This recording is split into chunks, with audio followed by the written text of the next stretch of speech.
నమస్తే. ధ్యాన యువ కార్యక్రమానికి అందరికీ స్వాగతం, సుస్వాగతం. మరి ధ్యాన యువలో ఈరోజు మనతో పాటు ఉన్నారు ఒక యంగ్స్టర్, మరి డాక్టర్ మనీషా గారు. మరి తను ఏం చెప్పబోతున్నారు అంటే ఈరోజు మనకి మెడిటేషన్ అనేది డే టు డే లైఫ్లో ఎలా ఉపయోగపడుతుంది, అలానే హెల్త్ కూడా ఎలా క్యూర్ అవుతుంది మెడిటేషన్ ద్వారా, ముఖ్యంగా యూత్కి మెడిటేషన్ ఎంత అవసరం వాళ్ళ స్టడీస్కి అనేది మొదలైన విషయాలన్నీ డాక్టర్ మనీషా గారి ద్వారా తెలుసుకుందాం.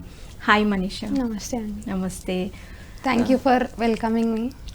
యా, చాలా హ్యాపీగా ఉంది. మీరు ఒక డాక్టర్ అయి ఉండి మరి ముందుగా అసలు మీరు ఈ ధ్యానంలోకి ఎలా వచ్చారు, ఆ ధ్యానం అనేది మీ స్టడీస్కి మీకు ఎలా ఉపయోగపడింది మీ మాటల్లో?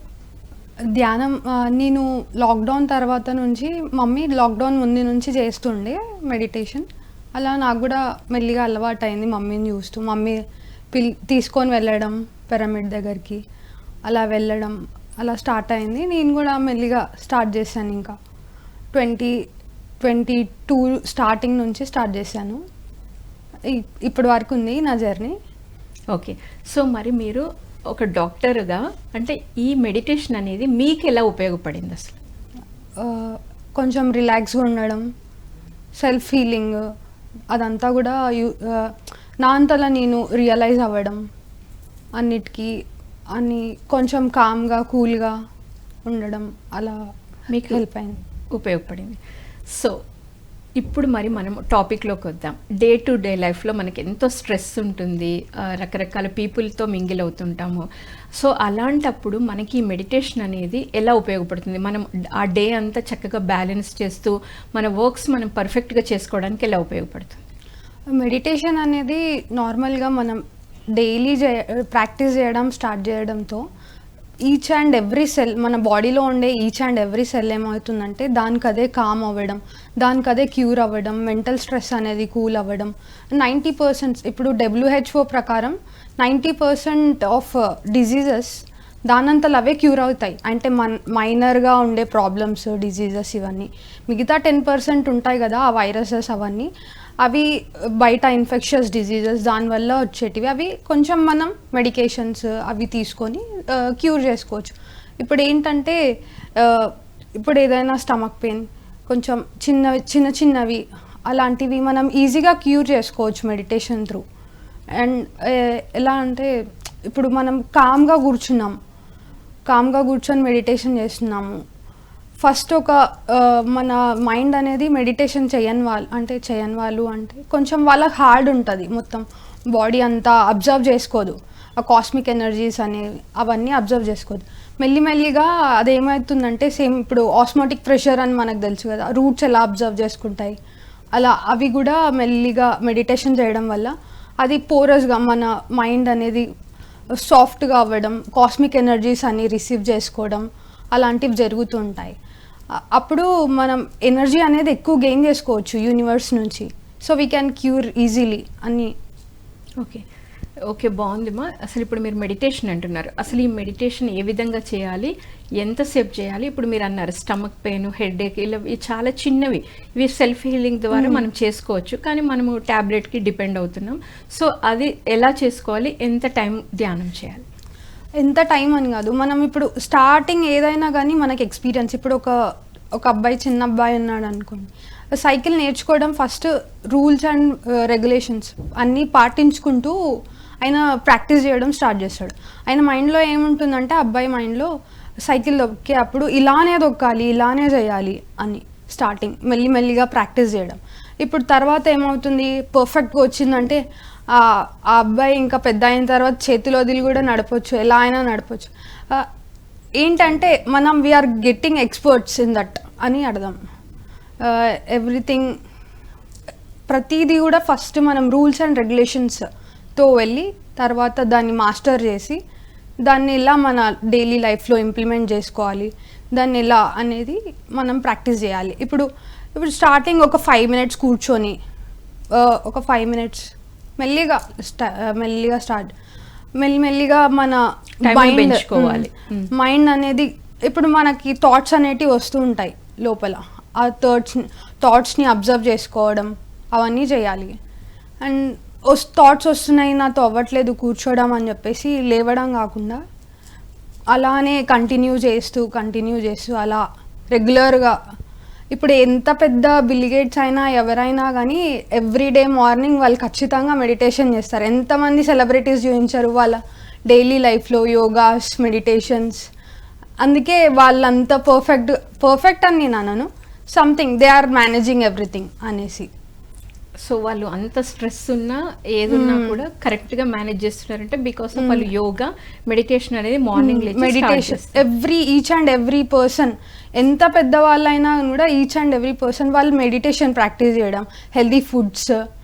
ఇప్పుడు చాలామంది ఇప్పుడు మన సెలబ్రిటీస్ విరాట్ కోహ్లీ ఈయన కూడా నాన్ వెజ్ మానేసి అవన్నీ ఎంతవరకు అవసరమో అంతవరకే తినడం. మన ఫుడ్ అనేది మన కంట్రోల్లో పెట్టుకోవాలి. మెయిన్ థింగ్ ఉంది కదా అని ఎక్కువ తినేయడం అదంతా చేయకుండా ఒక 80% స్టమక్ అనేది ఖాళీగా పెట్టాలి ఖచ్చితంగా. అప్పుడే కొంచెం ఆ అబ్జార్ప్షన్ అనేది జరుగుతుంది, ఆ మెటబాలిజం అనేది జరుగుతుంది. యా, బాగుంది. సో డే టు డే లైఫ్లో కూడా మనం స్ట్రెస్ని అన్నిటిని కంట్రోల్ చేస్తూ మనం చక్కటి ఇతరులతో మాట్లాడుతున్నప్పుడు ఆ బ్యాలెన్స్ రావాలన్నా కూడా మెడిటేషన్ అనేది అవసరం. సో ఈ మెడిటేషన్ అనేది ఫస్ట్ స్టార్టింగ్లో కొంచెం టైంతో స్టార్ట్ చేసి వాళ్ళకి దాంట్లో గ్రిప్ వచ్చిన తర్వాత ఎన్ని అవర్స్ అయినా వాళ్ళు కూర్చొని చేసుకోవచ్చు. ఒక 2-3 అవర్స్. ఇప్పుడు ఇన్ కేస్ ఒక వ్యక్తి 3 అవర్స్ కూర్చున్నాడంటే హీఈస్ అ మాస్టర్. ఇంకా ఒక స్టేజ్కి వెళ్ళారని అర్థం. ఇంకా స్టెబుల్గా అలానే కదలకుండా ఇలానే కూర్చున్నారు అని అంటే ఇంకా హీస్ ఒక స్టేజ్కి వెళ్ళారు, ఇంకా హీ క్యాన్ ప్రాక్టీస్ మోర్ అని అర్థం. ఈ రమణ మహర్షి వీళ్ళు ఎన్నో అవర్స్ ఫుడ్ లేకుండా ఆ కేవ్స్లో కూర్చొని మెడిటేషన్ ప్రాక్టీస్ చేసి వాళ్ళు ఉన్నారు కదా, అలా మనం ఆ స్టేజ్కి వెళ్ళొచ్చు. యా, బాగుంది. సో మెడిటేషన్ అనేది కంపల్సరీ ప్రాక్టీస్ అయితే చేయాలని చెప్తున్నారు, వస్తుంది. సో మరి డిసీజెస్ వరకు వద్దాం ఇప్పుడు. అంటే చాలా అంటే ఎలాంటి డిసీజ్ అయినా దీంట్లో తగ్గే ఛాన్సెస్ ఉందా, ఎలాంటివి మనం క్యూర్ చేసుకోవచ్చు? మోస్ట్ ఆఫ్ మనకి తెలుస్తుంది కదా, ఇప్పుడు ఏదైనా లివర్ డిజీజ్, ఏదైనా క్యాన్సర్ సెల్స్ ఇవన్నీ ఉంటాయి కదా, స్టార్టింగ్ స్టేజ్లో మనకు తెలిసినప్పుడు మనం కొంచెం ఎక్కువసేపు మెడిటేషన్ మీద ప్రాక్టీస్ చేయడం, ఆ లోపల ఉన్న ట్యూమర్స్ ఏదైనా స్ట్రెస్ అవంతా దానివల్లనే ఇవి ఏమవుతుందంటే అవి సెల్స్ అనేది ఎక్కువ ఇంకా ప్రొడ్యూస్ అయ్యి ఇంకా అవి క్యాన్సర్స్ లాగా మారే ఛాన్సెస్ ఉంటుంది ఆ స్ట్రెస్ వల్ల, దానివల్ల అలా. సో ఆ మెడిటేషన్ వల్ల ఆ సెల్స్ అనేటివి వాటంతలు అవి క్యూర్ అవ్వడం అలా జరుగుతూ ఉంటుంది, మెల్లిగా హీల్ అవ్వడం. కొంచెం ఆ డిజీజ్ అనేది మొత్తం తగ్గుతుంది అని అన్నాను. లైక్ కొంచెం స్ట్రెస్ తగ్గడం వల్ల ఆ డిజీజ్ కూడా ప్రోగ్రెస్గా స్లోగా తగ్గే ఛాన్సెస్ కూడా ఉంటాయి. ఓకే. సో ఇప్పుడు మీరు అంటే మీ దగ్గరికి ఇప్పుడు మీరు ప్రజెంట్గా ఏం చేస్తున్నారు? ఇంటర్న్షిప్ చేస్తున్నాను మెడికవర్ హాస్పిటల్లో. ఓకే. సో మీ దగ్గరికి మరి రకరకాల పీపుల్ వస్తూ ఉంటారు, ఫ్యాటీ లివర్స్, ఈ కాన్స్టిపేషన్ వీళ్ళంతా వస్తుంటారు. నేను గ్యాస్ట్రో ఎంట్రాలజీ డిపార్ట్మెంట్లో చేస్తున్నాను. సో మా డాక్టర్ కూడా చెప్పేంత వరకు ఫస్ట్ అడుగుతారు, ఇప్పుడు ఇలా నాకు ఫుల్ స్టమక్ పెయిన్ ఉంటుంది, ఇలా కొలెస్ట్రాల్ ఎక్కువ అవుతుంది అంటే కొద్దిసేపు వాక్ చేయండి, కొద్దిసేపు మెడిటేషన్ చేయండి అని సార్ కూడా కొంచెం వాళ్ళకి కొంచెం సజెషన్స్ అలా చెప్తూ ఉంటారు. ఎవ్రీథింగ్ ఇప్పుడు మనకి లింక్ అయి ఉంది, ఎలా అంటే మెడిటేషన్ చెయ్యాలి అని. ఈవెన్ హెల్త్ మంచి డాక్టర్స్ అయితే ఇలా చెప్తారు, చెయ్యండి మెడిటేషన్ అని. మా డాక్టర్ మంచివారే చెప్తారు. ఓకే. సో మీరు మీ దగ్గరికి వచ్చిన పేషెంట్కి మీరు ఏదైతే దానికి హెల్త్ ఉందో దాని ప్రాబ్లం చెప్తూ మెడిటేషన్ కూడా ఉపయోగపడుతుంది, సో మీరు మెడిటేషన్ చేయండి అని మీరు సజెస్ట్ చేస్తున్నారు. యా, ఇలా మీరు మెడిటేషన్ సజెస్ట్ చేసినప్పుడు వాళ్ళకి ఏదైనా ప్రాబ్లం ఇలా నాకు తగ్గింది, నేను మెడిటేషన్ ఇన్ని గంటలు చేశాను, నేను ఇప్పుడు హ్యాపీగా ఉన్నాను అని మీతో ఎవరైనా షేర్ చేసుకున్నారు? అలా ఏం షేర్ చేసుకోలేరు, అంత ఎక్కువ ఇంటరాక్ట్ అవ్వలేదు ఎవరితో. నేను విన్న స్టోరీస్ అవైతే చాలామంది విన్న, హ్యాండ్ పెయిన్ ఉంది అది మెడిటేషన్లో క్యూర్ అయ్యింది, ఇలా ఒక డివైన్ ఏంజిల్స్ వచ్చి క్యూర్ చేశాయి అనేవి విన్నాను. డైరెక్ట్గా పర్సనల్ ఎక్స్పీరియన్స్ అయితే లేదు, జస్ట్ వీడియోస్ అవన్నీ అయితే చూశాను. ఇప్పుడు అలా అని కాదు, ఇప్పుడు మన బాడీలో పంచకోశాలు అని ఉంటాయి కదా, అన్నమయ కోశ, ప్రాణమయ కోశ, మనోమయ కోశ, జ్ఞానమయ కోశ, ఆనందం. ఇవి ఏంటి అంటే ఇప్పుడు అన్నమయ కోశ which is based on food what we eat. What we eat అనేది ఇంపార్టెంట్, దాని మీద బేస్ అయి ఉంటుంది. అండ్ ప్రాణమయ కోశ, the breathing is more important to reach blissful state. అంటే ఇప్పుడు ఆనందమయ కోశకి రీచ్ అవ్వడానికి, అంటే ఆ స్టెబుల్ సటిల్ స్టేట్కి రీచ్ అవ్వడానికి ఆ ప్రాణమయ కోశ అనేది చాలా మేజర్ స్టెప్. అది తర్వాత మెంటల్గా మనోమయ కోశ, విచ్ ఇస్ మెంటల్గా మన బ్రెయిన్ ఎలా ఉంది, ఎమోషనల్గా. ప్రాణమయ కోశ మీద డిపెండ్ అయ్యి మనోమయ కోశ కూడా ఉంటుంది. ఆ తర్వాత జ్ఞానమయ కోశ, నాలెడ్జ్, మనకి ఎంతో నాలెడ్జ్ వస్తుంది, ఎక్కడి నుంచి వస్తుంది, అదంతా బేస్డ్ ఆన్ దట్. తర్వాత లాస్ట్ స్టేజ్ ఆనందమయ కోశ, ఇంకా వాళ్ళు సటిల్గా మంచి స్టెబుల్గా ఉంటారు, ఇంకా స్టిల్నెస్, కామ్నెస్ మైండ్లో, బయటకి స్టిల్గా సైలెంట్గా కనిపిస్తారు, లోపల థాట్లెస్గా. ఆ మూమెంట్ని అలానే ఇప్పుడు బీయింగ్ ఇన్ ద మూమెంట్ అని అంటాం, మైండ్ఫుల్నెస్. ఇప్పుడు మనం వాక్ చేస్తున్న మైండ్ఫుల్ వాకింగ్, మైండ్ఫుల్ ఈటింగ్ అని అంటారు కదా. మైండ్ఫుల్ అంటే ఆ మూమెంట్లో అది ఏం తింటున్నాము అని దాని మీదనే థాట్. ఇప్పుడు వాక్ చేస్తున్న ఆ మూమెంట్లో ఎక్కడ ప్రతి అడుగుని చూడడం. అండ్ గ్రౌండింగ్ కూడా మనకి ఇంపార్టెంట్ చాలా. ఇప్పుడైతే మనకి అవైలబిలిటీ లేదు, మట్టిలో నడవడం అలాంటి ప్రాక్టీస్ చేయాలి, గడ్డిలో. And tree hugging, most of stresses మనకి చాలా రిలీజ్ అవుతాయి ట్రీ హగ్గింగ్ వల్ల. స్ట్రెస్సెస్, మనలో ఉన్న ఇంప్యూరిటీస్ అన్నీ అది క్యూర్ చేస్తుంది ట్రీ హగ్గింగ్ అనేది. ఒక వీక్లీ వన్స్, వారంలో ఒకసారన్నా ప్రాక్టీస్ చేయాలి. యా, బాగుంది. సో నేచర్లో గడపడం వలన, అంటే ఎర్త్తో కనెక్ట్ అవ్వడం వలన మనము ఏమీ ఆలోచించకుండా ఈ మూమెంట్, ప్రజెంట్ మూమెంట్లో అంటే ఏం తింటున్నాం అన్ని గమనించడం వలన కూడా సో మనకి చాలా వరకు మనము హ్యాపీగా ఉంటాము. ఇన్నర్ జాయ్ అనేది ఒకటి ఉంటుంది. సో ఆ ఇన్నర్ జాయ్ని మనం అనుభూతి చెందుతాము. దానివల్ల మన వర్క్స్ ఈజీ అవుతాయి. సో మనం ఎప్పుడు ఒక స్థితంగా, అంటే ఎలాంటి డిస్టర్బెన్స్ లేకుండా కూల్గా ఉంటాము. Yes, perfect. సో మరి మీరు మీ లైఫ్లో ఎప్పుడైనా డిస్టర్బెన్స్ అనేవి ఎవరికైనా కామనే. అది హెల్త్ ఇష్యూస్ అయినా అవ్వచ్చు, స్టడీస్, లేకపోతే ఫ్యామిలీ, ఏదైనా అవ్వచ్చు. సో ఇలాంటివి వచ్చినప్పుడు మీరు మెడిటేషన్ ప్రాక్టీస్ చేసి ఏదైనా ఎక్స్పీరియన్స్ అయినవి ఉన్నాయా? ముందు ఎక్కువ రియాక్ట్ అవుతుండే, ఇప్పుడు అంత రియాక్ట్ అవ్వకుండా కొంచెం కామ్ అయిపోయి దాని గురించి ఆలోచించడం అలాంటివి చేస్తున్నాను. ఇప్పుడు లైక్ ఏదైనా సమ్ డిస్టర్బెన్సెస్ అందరి లైఫ్లో ఉంటాయి, కామన్. అవును, అది మనం ఎలా హ్యాండిల్ చేస్తున్నాం అనేది important. After meditation, before meditation అలా చెప్పండి. ఆఫ్టర్ మెడిటేషన్, బిఫోర్ మెడిటేషన్ మీరు ఎలా రియాక్ట్ అయ్యేవాళ్ళు? ఆఫ్టర్ మెడిటేషన్ మీరు ఎలా హ్యాండిల్ చేస్తున్నారు? ఆఫ్టర్ మెడిటేషన్ అంటే ఇప్పుడు చెప్పాను కదా, కూల్గా కొంచెం, ఇంకా లైక్ ఎక్కువ రియాక్ట్ అవ్వకుండా అలాంటివి. సో అంటే ముందు అసలు ఈ ప్రాబ్లం ఎందుకు వచ్చింది నాకు అంటే, ఒకప్పుడు మనము అనలైజ్ చేయడం, ఎందుకు అన్నారో, సరేలే వేరే స్ట్రెస్ వల్ల అన్నుంటారులే ఓకే అనేసి మనమే లోపల మనకు ఆ ఇన్నర్ ఫీలింగ్ అనేది వచ్చేస్తుంది. అలా మనం సో అవతల వాళ్ళ పాయింట్ ఆఫ్ వ్యూలో ఆలోచించి దాన్ని పాజిటివ్ వేలో తీసుకొని రియాక్ట్ అవ్వకుండా ఉండి కూల్గా హ్యాండిల్ చేయడం ప్రాక్టీస్ అయింది అనమాట. ఓకే. సో మీకు మరి డాక్టర్ అంటే ఎన్నో ఛాలెంజెస్ ఉంటాయి, డిఫరెంట్ టైప్ ఆఫ్ వస్తూ ఉంటారు. మన వచ్చినప్పుడు ఒక్కొక్కరిని హ్యాండిల్ చేయాలన్నప్పుడు కొన్నిసార్లు మనకు అర్థం అవ్వకపోవచ్చు అవతల వాళ్ళ పరిస్థితి. సో అలాంటప్పుడు మీకు మెడిటేషన్ ఎలా ఉపయోగపడింది? యాజ్ ఆఫ్ నౌ నేను ఇంకా ఇంటర్ని కాబట్టి లైక్ మా డాక్టర్ చూసుకుంటారు, అండ్ ఆయన చూసుకున్నప్పుడు నేను చూసుకుంటాను. ఆ గైడెన్స్ త్రూ కొంచెం అలా చేస్తుంటా. చాలా కొంతమంది అయితే చాలా స్టబర్న్గా ఉంటారు, ఓల్డ్ ఏజ్ పీపుల్ ఉంటారు కదా, అడిగిందే పదే అడగడం, మనం పేషెన్స్గా రిప్లై ఇవ్వడం, ఎన్నిసార్లు అడిగినా అని కూడా చెప్పడం, ఇది ఇంకా అవ్వలేదు, ఇంకా చేయలేదు ఎందుకు అని.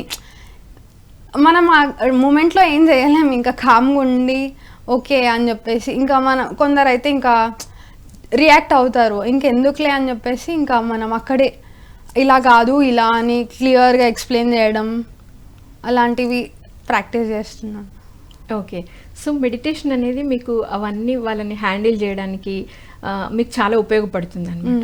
సో ఇప్పుడు చాలామంది మెడిటేషన్ అంటేనే యూత్ కానీ ఏమంటారు అంటే, మాకు అసలు టైం లేదు, ఇదేదో పెద్దవాళ్ళు, రిటైర్డ్ అయిన వాళ్ళు, లేకపోతే అలాంటి అపోహలు ఉంటాయి. సో మరి మీరేమో ఇంత చిన్న ఏజ్లో వచ్చి దాన్ని మీ స్టడీస్కి, మీ హెల్త్కి చక్కగా ఉపయోగించుకుంటున్నారు. సో మీరు ఏం చెప్తారు? చిన్న ఏజ్ అని కాదు, యాక్చువల్గా అయితే 5-6 ఇయర్స్ నుంచి స్టార్ట్ చేయాలి. ఇంకా లేట్గా వచ్చామని నేనైతే అనుకుంటున్నాను. లైక్ కొంచెం ఎర్లీగా స్టార్ట్ చేస్తే ఇంకెక్కువ లైఫ్ మాస్టర్ చేయొచ్చు కదా అని ఫీలింగ్. ఇలాంటివి ఏవి కొన్ని మిస్టేక్స్ అవ్వవు కదా లైఫ్లో అనే నా ఫీలింగ్. లైక్ అంటే టైం కుదరదు అంటే బస్లో ఉన్నప్పుడు బస్లో కూడా చేసుకోవచ్చు. ఇప్పుడు ఇయర్ బడ్స్ వచ్చాయి, కూర్చొని బస్లోనే చేసుకోవచ్చు. ఒక 10-20 minutes, లాంగ్ జర్నీ అయితే 30 minutes కూడా చేసుకోవచ్చు. అలా ప్రాక్టీస్ చేయడం వల్ల కొంచెం మనకి డైలీ లైఫ్లో చాలా యూజెస్ ఉంటాయి. అండ్ ఇప్పుడు ఈ 3 గుణాస్ ఉంటాయి కదా, రాజసిక, తామసిక, సాత్విక. ఈ 3 గుణాల కన్నా కూడా స్టెబుల్గా ఒకటి ఉండాలి. ఇప్పుడు ఈ రాజసిక ఒక చిన్న సేయింగ్ ఉంటుంది. ఒక వ్యక్తి ట్రైన్లో వెళ్తూ ఉంటారు. వెళ్తూ ఉంటే 3 రాబర్స్ వస్తారు, రాజసిక, తామసిక, వాళ్ళ పేర్లు సాత్విక. అయితే ఏం చేస్తారు, ఆయన దగ్గర ఉన్న లగేజ్, బ్యాగ్, గోల్డ్ అదంతా రాబరీ చేస్తారు. ముగ్గురు చేసిన తర్వాత ఆయన్ని మొత్తం ఫారెస్ట్లోకి తీసుకెళ్ళిపోతారు. రాజసిక ఏమంటారంటే ఆయనను చంపేసేసి ఇక్కడే పడేసి మనం ఆయన దగ్గర ఉన్న డబ్బులు అవన్నీ తీసుకొని వెళ్ళిపోదామని. ఈ తామసిక ఏమంటారంటే వద్దు, చంపడం ఎందుకు, తీసుకొని ఇక్కడే కట్టేసి ఒక చెట్టుకు కట్టేసి వెళ్ళిపోదామని. ఈ సాత్విక ఏమంటాడంటే కట్టేయడం ఎందుకు, వదిలేసి వెళ్ళిపోదామని చెప్పేసి సరే నువ్వు నన్ను వదిలేసావు కదా చెట్టుకు కట్టేస్తే, మా ఇంటి వరకు రా, నీకు ఫుడ్ అదంతా పెడతా అని అంట. వద్దు, నేను దొంగని, ఇప్పుడు నన్ను పోలీసు వాళ్ళు చూస్తే పట్టుకుంటారు. సో ఇవన్నీ ఈ 3 గుణాలని ఈ రాజసిక మొత్తం ఫుల్ కొంచెం క్రూయల్గా ఉంటారు. ఎవరినైనా అటాక్ చేయడం, గొడవలు పడడం, ఇలాంటి ఎమోషన్స్తో ఉంటారు. ఈ తామసిక ఎలా ఉంటారంటే లేజీగా, ఏం పనులు చేయకుండా అలా ఉంటారు. ఈ సాత్విక ఏంటంటే ఈ సాత్విక గుణాలు ఉన్న వాళ్ళు lead to spirituality. A spirituality అయినా ఒక పాత్కి తీసుకెళ్తారు. దీన్ని మించి ఇంకా స్టిల్నెస్, అలా ఆనందమయం, అలాంటి స్టేజ్కి వెళ్ళడానికి సాత్విక గుణం అనేది యూజ్ అవుతుంది. ఓకే, బాగా చెప్పారు మా. చక్కగా ఒక స్టోరీ తీసుకొని ఏ గుణంతో ఉన్నవాళ్ళు ఎలా ప్రవర్తిస్తారు, సత్వగుణంలో ఉన్న వాళ్ళు ఎలా నెక్స్ట్ ఆ నిర్గుణ స్టేట్కి కూడా మనం రీచ్ అవ్వాలి అంటే కావాల్సింది ధ్యానము. సో ఆ ధ్యానం చేస్తుంటే మనకు ఒక స్టెబిలిటీ వస్తుంది, how to handle the situation అనేది. ఇప్పుడు మరి హెల్త్కి వచ్చేసరికి చాలా ఎక్కువ డిసీజెస్ కూడా ఉంటాయి. కొన్ని అయితే దీర్ఘకాలిక, అంటే ఫర్ ఎగ్జాంపుల్ ఇప్పుడు మైగ్రెయిన్ అనేది ఉంది, చాలా మందిని ఇది బాధ పెడుతూ ఉంటుంది. ఎంత అంటే చాలా వాళ్ళు ఏం చేయాలో కూడా అర్థం కాక ఆ టైంలో చాలా సఫర్ అవుతూ ఉంటారు. సో అలాంటప్పుడు అలాంటి వాటికి కూడా ఈ మెడిటేషన్ అనేది ఉపయోగపడుతుంది, చాలా యూజ్ అవుతుంది. ఇప్పుడు మైగ్రెయిన్ ఉన్న వాళ్ళకి ఎలా అంటే వాళ్ళు చాలా హెడేక్తో ఉంటారు కదా, అది ఎలా ఇప్పుడు కాస్మిక్ ఎనర్జీ 5 to 10 minutes కూర్చోవడం వల్ల, మెడిటేషన్లో ఒక 5 to 10 minutes కూర్చొని ఈ సుషుమ్నా నాడి ఇవి ఉంటాయి కదా, ఇడా, పింగళ, సుషుమ్నా నాడి, వీటిని బ్యాలెన్స్ చేసుకోవచ్చు. ఆ కాస్మిక్ ఎనర్జీ అనేది మార్నింగ్ సన్ రైజ్ ముందు కాస్మిక్ ఎనర్జీ అనేది ఎక్కువ రిసీవ్ చేసుకునే ఛాన్సెస్ ఉంటాయి. Early mornings, early evenings, like sunset అవుతున్నప్పుడు అలాంటి టైంలో కూర్చొని చేయడం వల్ల ఆ కాస్మిక్ ఎనర్జీస్ అనేటివి మనం ఎక్కువ అబ్జర్వ్ చేయొచ్చు. ఈ మైగ్రేన్, ఈ హెడేక్స్, ఈ స్ట్రెస్, ఇదంతా కూడా మనం క్యూర్ చేసుకోవచ్చు మెడిటేషన్ త్రూ. ఇప్పుడు ఈచ్ అండ్ ఎవ్రీ సెల్ నుంచి ఇప్పుడు ఈ ఇడా అంటే ఈ చంద్రనాడి వల్ల ఈ కూలింగ్నెస్ అనేది మనకి ఎక్కువ రిసీవ్ అవుతూ ఉంటుంది. ఇది ఈ లెఫ్ట్ నాస్ట్రల్ నుంచి తీసుకున్నప్పుడు ఏమవుతుందంటే బాడీ అనేది కూల్గా ఉంటుంది, అండ్ రైట్ నాస్ట్రల్ నుంచి తీసుకున్నప్పుడు యాక్టివ్గా ఉంటుంది, చాలా యాక్టివ్గా. సూర్యనాడికి రిలేట్ అయి ఉంటుంది. ఈ రెండింటిని బ్యాలెన్స్ చేయడం ఏంటంటే సుషుమ్నా నాడి ప్యారలల్గా రావడం అండ్ బ్యాలెన్స్డ్గా బ్రీతింగ్ చేయడం, ఆనాపానసతి ఇలాంటివి ప్రాక్టీస్ చేయడం వల్ల, ఆనా మీన్స్ లోపలికి తీసుకునే బ్రీత్ ఇన్, పానా ఎగ్జేలింగ్, ఇలాంటి బ్యాలెన్స్డ్గా ఈ నాడుల త్రూ చేసుకోవడం వల్ల ఫోర్స్ఫుల్గా కాకుండా ఎలా అంటే ఈక్వల్గా, ఇప్పుడు దానంతలు అదే బ్రీతింగ్ అవుతూ మనం ఇప్పుడు మాట్లాడుతుంటే దానంతలు అదే బ్రీతింగ్ జరుగుతూ ఉంది. అది జరిగేదాన్ని మనం మైండ్ఫుల్గా వాచ్ చేయడం, ఫోర్స్ఫుల్గా కాకుండా, మనం ఫోర్స్ చేసి తీసుకోవడం కాకుండా దాన్ని నార్మల్గా అబ్జర్వ్ చేయడం, ఇదంతా చేస్తే మనకు కొంచెం కొన్ని హీల్ అవుతాయి ఈజీగా. మైగ్రేన్స్, హెడ్ఏక్స్ ఇవన్నీ ప్రాక్టీస్. ఇప్పుడు ఒక స్టోరీ ఉంటుంది కదా, డాక్టర్కి మొత్తం బోన్స్ అన్నీ ఫ్రాక్చర్ అయ్యి విరిగిపోయి ఉంటాయి. సో ఆయన ఏం చేస్తారు, ఇంకా నీకు క్యూర్ అవ్వదు అని చెప్తారు ఎక్కడికి వెళ్ళినా కానీ కూడా. క్యూర్ అవ్వదు అని అంటే మెల్లిగా అయినంతలో ఆయనే హీల్ చేసుకోవడం, పడుకున్న ప్లేస్లో నుంచే అఫర్మేషన్స్ పంపడం ఈచ్ అండ్ ఎవ్రీ పార్ట్కి, ఈచ్ అండ్ ఎవ్రీ బాడీకి, టోస్కి, లెగ్స్కి, నేను హీల్ అవుతున్నా, నేను నడుస్తున్నా లేచి, అన్ని బోన్స్ అన్నీ ఫిట్గా ఉన్నాయి అని ఈచ్ అండ్ ఎవ్రీ సెల్కి మనం ఆ మెసేజ్ని పాస్ చేయడం. ఇప్పుడు ఇన్ కేస్ నెక్కి కానీ చేతికి కానీ దెబ్బ తాకింది అని, పెయిన్ ఉంది ఇక్కడ, మనం ఫీల్ అయ్యి ఈ పెయిన్ని ఐస్ క్లోజ్ చేసుకొని మెడిటేషన్లో కూర్చొని కామ్గా ఆ బ్రీత్ని అబ్జర్వ్ చేసుకుంటూ అక్కడ ఉన్న పెయిన్ని అబ్జర్వ్ చేసి అది హీల్ అవుతుంది అని దానికి ఒక అఫర్మేషన్, దానికి ఒక లవ్ అనేది పాస్ చేసి దాన్ని క్యూర్ చేసుకోవచ్చు ఈజీగా. ప్రాక్టీస్ చేస్తూ చేస్తూ అది క్యూర్ అవుతూ ఉంటుంది అలా. యా, చక్కగా చెప్పారమ్మా. సో మనము అంటే ధ్యానం చేయడం వల్ల మనం మాట్లాడుతుంటే మన బాడీలో ఉన్న సెల్స్ కూడా అవి రిసీవ్ చేసుకుంటాయి. సో మనం పాస్ చేసే అఫర్మేషన్స్ అనేవి అక్కడికి రీచ్ అయ్యి అది క్యూర్ అవుతూ ఉంటుంది దానంతలో. అది ఆ బోన్స్, ఆ ఎగ్జాంపుల్ ఆ డాక్టర్స్ది అది ఉంది కదా, అలా క్యూర్ చేసుకోవడం, ఆయన లేచి మళ్ళీ ఎప్పట్లాగా నడవడం, నార్మల్గా ఉండడం, అలా జరిగింది. సో మనము ఏదైనా సాధించవచ్చు ధ్యానం ద్వారా. సో ఎన్ని మిరాకిల్స్ అయినా సృష్టించవచ్చు. సో మరి ఫుడ్ దగ్గరికి వద్దాం. సో ఇలా మెడిటేషన్ చేస్తూ ఇలా ఉన్నప్పుడు మనం ఎలాంటి ఫుడ్ తీసుకోవాలి? ఇలాంటి ఫుడ్ అంటే ఇప్పుడు నాన్ వెజిటేరియన్ మానేయడం చాలా బెస్ట్. ఎందుకంటే అది చనిపోయేటప్పుడు కూడా బాధని బయటకి దాని పెయిన్ అదంతా అది దాని బాడీలో మళ్ళీ ఒక పాయిజన్ లాగా క్రియేట్ అవుతుంది. మనకి అది లోపలికి వెళ్ళి ఆ ఫీలింగ్ వల్ల మనకు కూడా అదే గుణాలు అనేది వస్తూ ఉంటాయి దానివల్ల. అండ్ ఇప్పుడు ఏంటంటే కొందరు జైన్స్ ఉంటారు కదా, జైన్స్ నాట్ ఈవెన్ గార్లిక్ ఇవి కాకుండా అసలు రూట్స్ నుంచి ప్లగ్ చేసేవి ఏవి తీసుకోరు. ఎందుకంటే ఆ రూట్స్ గ్రౌండ్ నుంచి మొత్తం పీకేస్తున్నామంటే దాని లైఫ్ మొత్తాన్ని మనం తీసేస్తున్నాం, దాన్ని చంపేస్తున్నాం అని వాళ్ళు ఫీల్ అయ్యి అసలు మొత్తం అహింసో పరమో ధర్మతి అని ఉంటుంది కదా, అది ఫాలో అయ్యి వాళ్ళు మొత్తం రూట్స్ నుంచి వచ్చేవి కూడా తినరు. నాట్ ఈవెన్ క్యారెట్స్, ఆలు ఇవి కూడా తినరు. ఎందుకంటే దాని లైఫ్ అక్కడికే ఎండ్ అవుతుందని. పైన ఆ చెట్టు నుంచి వచ్చే దాన్నే ప్లగ్ చేసుకొని తింటారు. ఎందుకంటే అది మళ్ళీ రీగ్రోత్ అయ్యే ఛాన్స్ ఉంటుంది కాబట్టి అక్కడ నుంచి కట్ చేసుకున్నవి మాత్రమే తింటారు.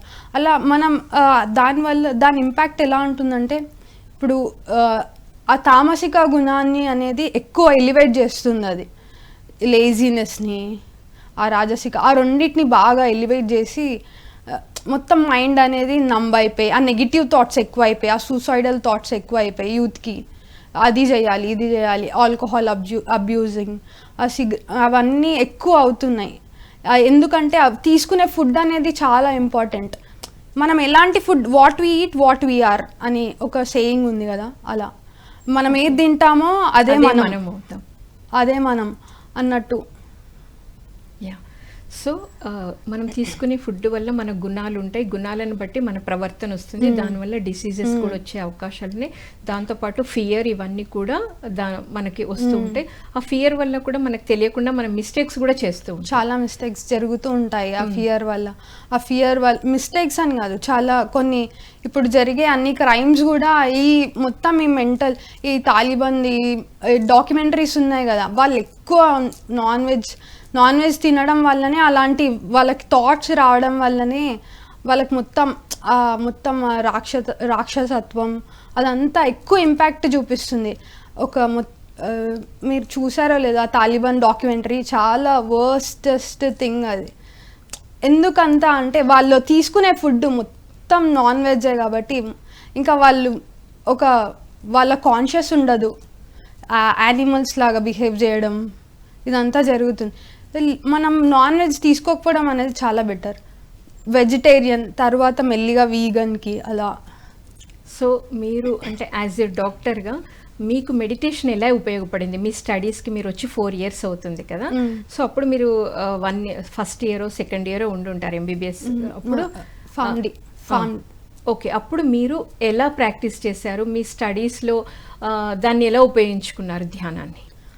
స్టడీస్ పరంగా లాజికల్గా ఎక్కువ థింక్ చేయడం, ఎలా మంచిగా ఎలా ఈజీగా గుర్తుపెట్టుకోవడం, మెమరీ పవర్ ఇంక్రీజ్ Yes, అవ్వడం, correct. చదువుకున్నది ఒకసారికి మనకి రిటైన్ అయిపోయి ఉండడం, అలాంటివన్నీ ఎక్కువ నాకు జరిగినాయి. అంటే ఈజీగా గ్రాస్పింగ్ పవర్ పెరగడం, ఇది ఎక్కువ ఇలాంటివి. ఓకే, అంటే మీరు ఇప్పుడు చదువుకున్నప్పుడు మీరు అన్నారు చాలామందికి ఇప్పుడు స్టూడెంట్స్కి మెమరీ పవరే ప్రాబ్లం. చాలా చదువుకుంటారు, అక్కడ కొన్ని భయాలతోనో టెన్షన్తోనో నాకు వస్తుందో రాదో అని మర్చిపోతూ ఉంటారు. సో అప్పుడు మీరు మెడిటేషన్ ఎగ్జామ్ రాస్తున్నప్పుడు కూడా మీరు మెడిటేషన్ చేస్తూ రాయడము, లేకపోతే అలా ఎలా సాధన చేసుకునేవాళ్ళు? ఒక 2 minutes పేపర్ వచ్చే ముందు ఒక 2 minutes కళ్ళు మూసుకొని ధ్యానం అయితే చేసుకునేదాన్ని నేను.